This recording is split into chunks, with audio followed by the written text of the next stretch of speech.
Mikhail Bulgakov dit que tout pouvoir est une violence exercée sur les gens.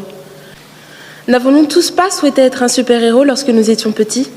Superman, Batman, Spider-Man, des êtres dotés d'un pouvoir surhumain, sauvaient le monde, combattaient le mal, défendaient les opprimés. Mais chaque super-héros, aussi puissant, aussi courageux soit-il, avait comme Superman sa kryptonite, qui est une pierre venant de sa propre planète et qui était la seule chose à pouvoir le détruire. En grandissant, nous découvrons qu'il n'existe pas de super-pouvoir, mais que d'autres gouvernent le monde. Le pouvoir de l'argent et la dictature en sont des exemples, et qu'il est question désormais de personnes au pouvoir. L'école nous enseigne alors que ceux qui dirigent sont les présidents, élus au suffrage universel, ou des dictateurs qui s'imposent puis finissent par imposer leur succession, et que les rois règnent de père en fils. Plus tard, la réalité nous fait face, et les médias font tomber le rideau.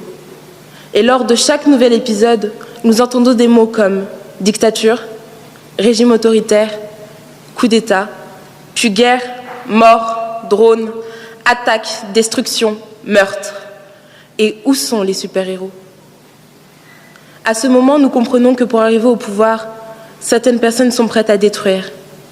La définition du dictionnaire nous apparaît plus claire. Oui, le pouvoir, c'est l'autorité, la puissance de droit ou de fait, détenue sur quelqu'un ou quelque chose. D'après Platon, la plupart des hommes au pouvoir deviennent des méchants. Mikhail Bulgakov dit que tout pouvoir est une violence exercée sur les gens. Et André Malraux définit le pouvoir par la possibilité d'en abuser. Violence, méchanceté et abus sont les faces cachées du pouvoir. L'image idéaliste de ce qu'était pour moi le pouvoir est désormais effacée.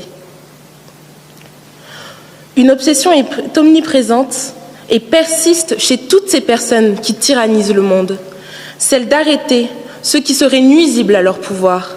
Ils sont indénombrables. Hitler, Mussolini, Franco, Saddam Hussein, Mobutu, Kadhafi. Mais à quel prix? Leur prix est celui de la mort de centaines de milliers de personnes par jour. Depuis mars 2011, Bachar al-Assad est le responsable du meurtre de 94 000 personnes. Oh, combien nous sommes chanceux d'avoir grandi dans un pays stable. Cette violence avec laquelle vivent des enfants depuis leur tendre enfance leur permet-elle encore de croire aux super-héros? Mais ces enfants ont-ils déjà rêvé, ne serait-ce en secret, de la paix? Ou l'instinct de survie les contraint-il à être conditionnés par le pouvoir en place? Non.